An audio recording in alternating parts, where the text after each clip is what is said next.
faktor-faktor yang menguatkan kesabaran, ketabahan, dan keteguhan hati. Orang yang masih memiliki perasaan tentu akan bertanya, dan orang-orang yang berakal tentu tak habis pikir. Apa sebab dan faktor yang dimiliki orang-orang Muslim sampai batasan ini, serta mengapa mereka masih tabah? Bagaimana mungkin mereka bisa bersabar menghadapi berbagai macam tekanan yang bisa membuat kulit merinding dan hati bergetar hanya dengan mendengarkannya saja? Karena pertanyaan-pertanyaan yang mengusik hati inilah, kami merasa perlu mengisyaratkan secara ringkas beberapa faktor dan sebab tersebut. 1. Iman kepada Allah. Sebab yang paling pokok adalah iman kepada Allah semata dan mengetahuinya dengan sebenar-benarnya pengetahuan. Iman yang mantap disertai keteguhan hati bisa disejajarkan dengan sebuah gunung yang tidak bisa diusik. Orang memiliki iman yang kuat dan keyakinan yang mantap seperti ini, melihat kesulitan dunia, seperti apapun beratnya dan banyaknya, tak ubahnya riak-riak buih di atas aliran sedikit air yang akan menjebol bendungan yang amat kokoh. Dia tak ambil peduli terhadap kesulitan itu karena dia telah mendapatkan manisnya iman dan kegembiraan keyakinan. Firman Allah, فَأَمَّا الزَّبَدُ فَيَذْهَبُ جُفَاءً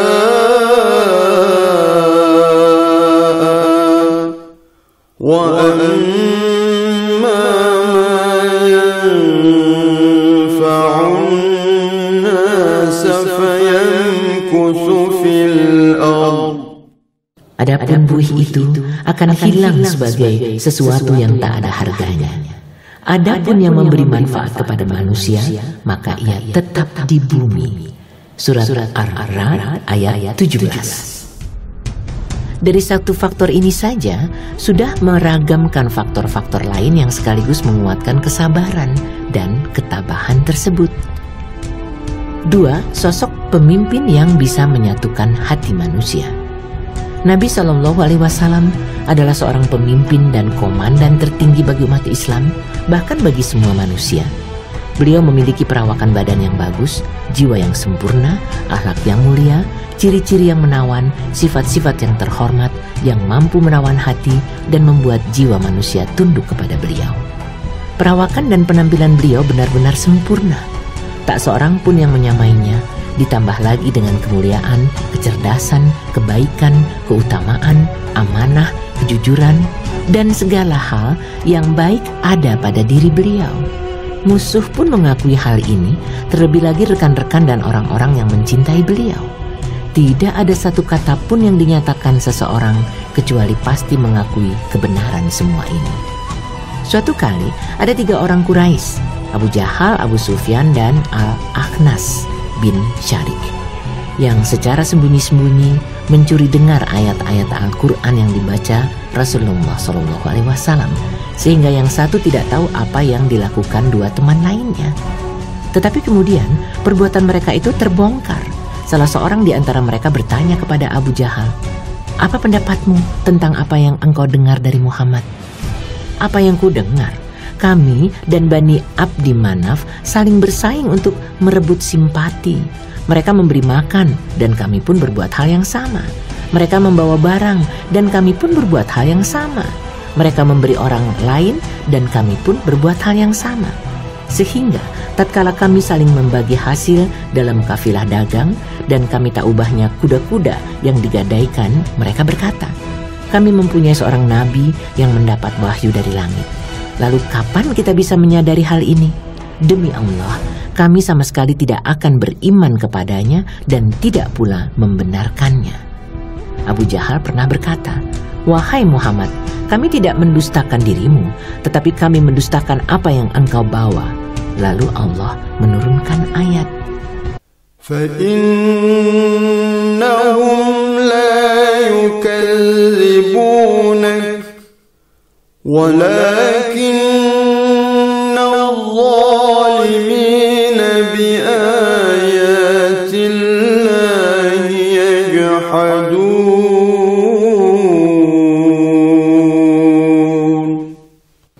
Mereka sebenarnya bukan mendustakan kamu, Akan tetapi orang-orang yang zalim itu mengingkari ayat-ayat Allah.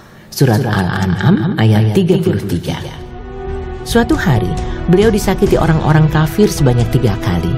Pada kali ketiga beliau bersabda, "Wahai semua orang Quraisy, aku datang kepada kalian membawa korban."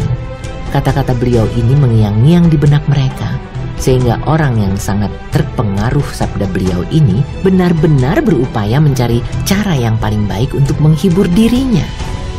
Tatkala mereka melontarkan isi perut binatang yang sudah disembelih kepada beliau selagi sujud, maka beliau mendoakan kecelakaan bagi mereka. Tawa mereka langsung berhenti dan dibayangi perasaan takut dan gelisah, dengan disertai keyakinan bahwa mereka pasti akan binasa. Beliau juga pernah mendoakan kecelakaan bagi Utbah bin Abu Lahab. Dia tetap merasa yakin akan tertimpa kecelakaan seperti doa beliau. Maka tatkala dia melihat singa selagi pergi ke Syam, dia berkata, "Demi Allah, singa itu pasti akan mencaplokku sementara Muhammad ada di Mekah." Benar saja, singa itu tidak memangsa orang lain dan justru hanya memangsa dirinya. Ubay bin Khalaf pernah mengancam akan membunuh beliau. Namun beliau bersabda, "Akulah yang akan membunuhmu insya Allah." Tatkala beliau menggoreskan senjata di leher Ubay pada waktu perang Uhud dan hanya berupa goresan yang kecil saja, maka Ubay berkata, "Waktu di Mekah dulu dia pernah berkata kepadaku, 'Akulah yang akan membunuhmu.' Demi Allah, andaikan saja dia meludahiku, tentu ludahnya sudah bisa membunuhku." Sa'ad bin Mu'az pernah berkata kepada Umayyah bin Khalaf saat masih di Mekah, "Aku mendengar Rasulullah SAW bersabda, 'Sesungguhnya orang-orang muslim akan menyerangmu.' Dia langsung tercengang dan kaget mendengarnya dan bersumpah tidak akan keluar dari Mekah. Tatkala Abu Jahal mengajaknya pergi saat perang Badar, dia membeli seekor onta paling bagus di Mekah yang memungkinkan dapat digunakan untuk melarikan diri jika diperlukan. "Wahai Abu Sufyan," kata istrinya, "apakah engkau sudah lupa apa yang pernah dikatakan saudaramu dari Yastrib?" "Tidak, demi Allah, aku akan menjaga jarak dengan mereka," katanya.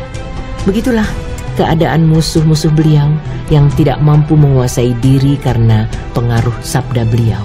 Sedangkan para sahabat dan rekan-rekan beliau menempatkan beliau di dalam ruh dan jiwanya. Cinta tulus tercurah kepada beliau, layaknya air yang tercurah ke dataran rendah. Jiwa mereka tertarik kepada beliau, seperti besi yang ditarik magnet.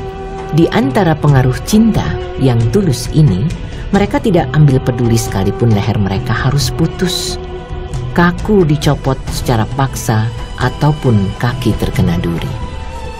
Suatu hari, saat masih di Mekah, Abu Bakar pernah diinjak-injak orang-orang Quraisy. Belum cukup sampai di sini, Utbah bin Rabi'ah menghampirinya, lalu memukulnya dengan terompah yang tebal di bagian wajahnya. Setelah itu dia melompat tepat ke arah perutnya, hingga dia tidak bisa melihat ujung hidungnya sendiri. Kemudian orang-orang dari Bani Taim menyembunyikannya dan menyelubungi kain, lalu memasukkannya ke dalam rumah salah seorang di antara mereka. Mereka yakin tak seberapa lama kemudian Abu Bakar akan meninggal. "Apa yang terjadi pada diri Rasulullah SAW?" tanya Abu Bakar setelah sore hari. Mereka membicarakan keadaan Abu Bakar dan mencelanya.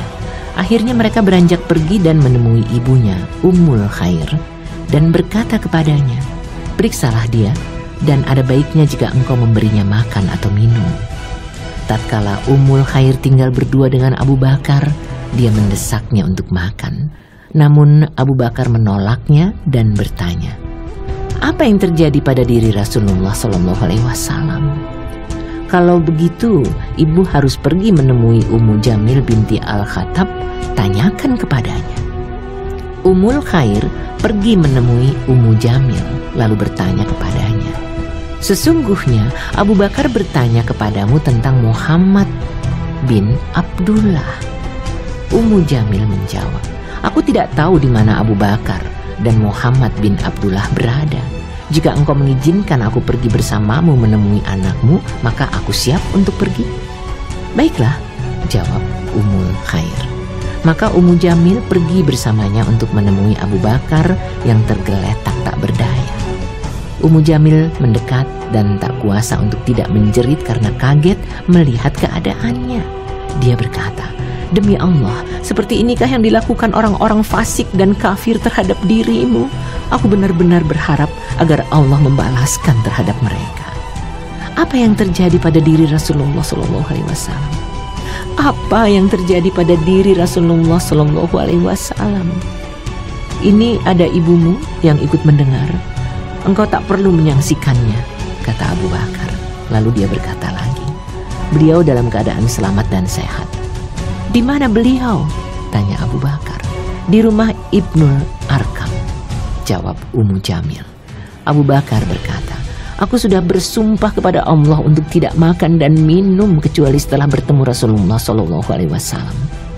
Maka kedua wanita itu menunggui Abu Bakar, dan setelah keadaannya agak membaik dan orang-orang sudah sepi, mereka pergi memapah Abu Bakar hingga tiba di tempat Rasulullah SAW.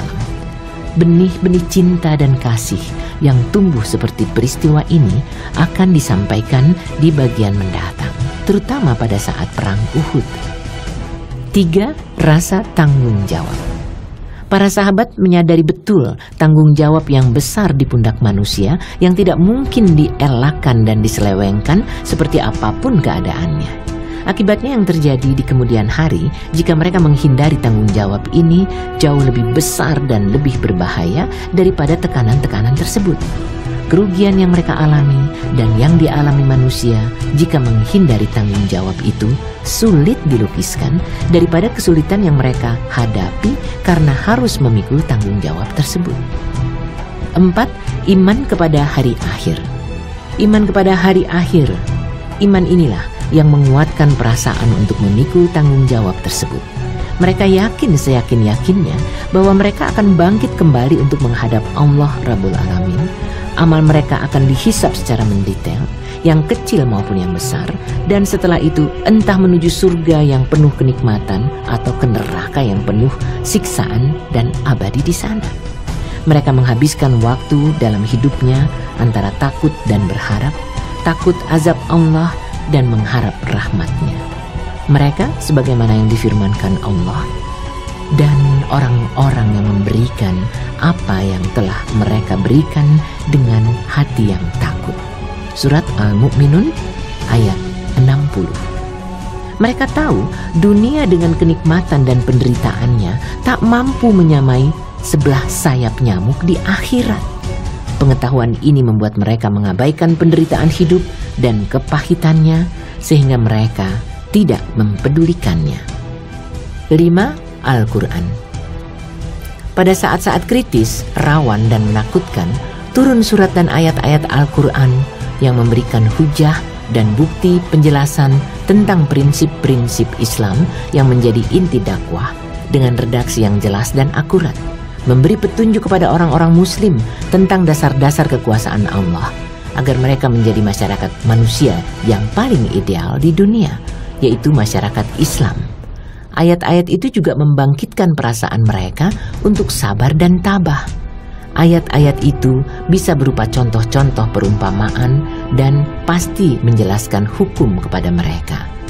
Firman Allah, أم حسبتم أن تدخلوا الجنة ولما يأتكم مثل الذين خلوا من قبلكم مستهم البأساء والضراء وزلزلوا حتى يقول الرسول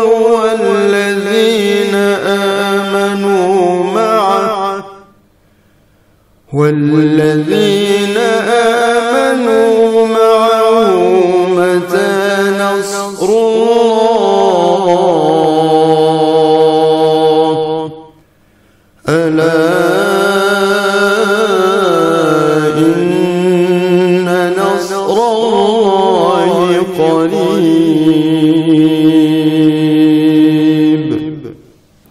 Apakah kamu mengira bahwa kamu akan masuk surga, padahal belum datang kepadamu cobaan, sebagaimana halnya orang-orang terdahulu sebelum kamu? Mereka ditimpa oleh malapetaka dan kesengsaraan, serta digoncangkan dengan bermacam-macam cobaan, sehingga berkatalah Rasul dan orang-orang yang beriman bersamanya, bilakah datangnya pertolongan Allah? Ingatlah, sesungguhnya pertolongan Allah itu amat dekat. Surat Al-Baqarah ayat 214. Alif Lam Mim. Apakah manusia itu mengira bahwa mereka dibiarkan saja mengatakan kami telah beriman, sedang mereka tidak diuji lagi? Dan sesungguhnya kami telah menguji orang-orang yang sebelum mereka. Maka sesungguhnya Allah mengetahui orang-orang yang benar, dan sesungguhnya Dia mengetahui orang-orang yang dusta. Surat Al-Ankabut ayat 1 sampai dengan 3. Ayat-ayat itu juga ada yang memberikan sanggahan terhadap orang-orang kafir dan pembangkang dengan sanggahan yang telak, sehingga sama sekali tidak memberi angin kepada mereka, kemudian memperingatkan mereka tentang akibat yang sangat mengerikan jika mereka tetap bertahan dengan pembangkangan dan pengingkarannya, yang dikuatkan dengan berbagai peristiwa sejarah agar mereka mau berpaling dari kesesatannya. Al-Quran membawa orang-orang muslim berjalan di alam lain, membuat mereka tahu berbagai kejadian alam, keindahan rubuhiyah, kesempurnaan uluhiyah, pengaruh rahmat dan keridhaan Allah, lalu menyusupkan perasaan kasih ke dalam dirinya. Di dalam ayat-ayat itu terkandung seruan bagi orang-orang muslim yang memberikan kabar gembira kepada mereka tentang rahmat, keridhaan, dan surga yang penuh kenikmatan bagi mereka. Melukiskan gambaran musuh-musuh mereka dari kalangan orang-orang kafir dan zalim. 6. Kabar gembira tentang datangnya keberhasilan. Sejak semula orang-orang muslim sudah menyadari bahwa mereka akan mendapat kesulitan dan tekanan. Sekalipun begitu, dengan masuk Islam bukan berarti mereka hendak menantang bahaya dan maut. Tetapi dakwah Islam sejak semula dimaksudkan untuk mengenyahkan kehidupan jahiliyah yang bodoh dan aturan-aturan yang semena-mena. Tujuan lain yang fundamental dari dakwah Islam ialah menyebarkan pengaruh di bumi dan menguasai sektor politik dalam kehidupan dunia untuk menuntun manusia dan masyarakat kepada keridhaan Allah dan mengeluarkan mereka dari penyembahan terhadap hamba kepada penyembahan terhadap Allah. Al-Quran turun dengan membawa kabar gembira ini. Kadang diungkapkan secara gamblang dan kadang diungkapkan menggunakan kiasan. Pada saat-saat yang genting dan kritis, sehingga bumi ini terasa sempit bagi orang-orang muslim, membuat leher mereka terasa tercekik dan hidup mereka seperti tak akan berlanjut lagi, turun ayat-ayat yang menjelaskan perjalanan hidup para nabi terdahulu di tengah kaumnya yang diingkari dan didustakan. Kandungan ayat-ayat itu berisi berbagai keadaan yang tak berbeda jauh dengan keadaan orang-orang muslim di Mekah dan orang-orang kafir. Kemudian ayat-ayat itu juga menyebutkan kesudahannya berupa kehancuran orang-orang kafir dan zalim. Sedangkan hamba-hamba Allah berhak mewarisi dunia dan seisinya.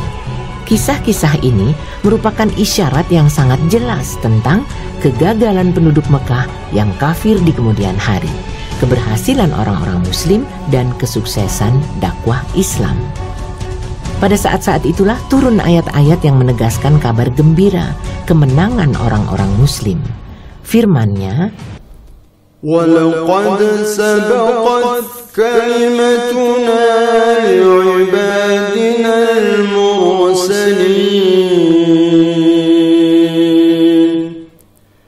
إِنَّهُمْ لَهُمُ الْمَنصُورُونَ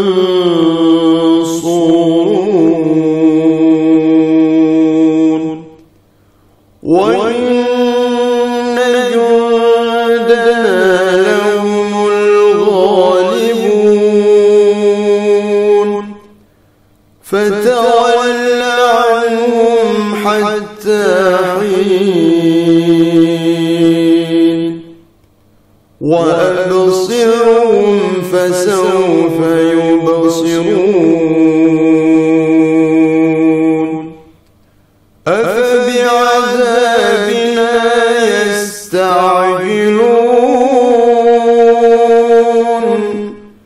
فإذا نزل بساحتهم فساء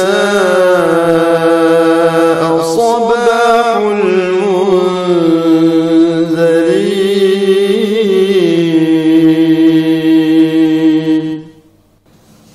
Dan sesungguhnya telah tetap janji kami kepada hamba-hamba kami yang menjadi rasul, yaitu sesungguhnya mereka itulah yang pasti mendapat pertolongan, dan sesungguhnya tentara kami itulah yang pasti menang.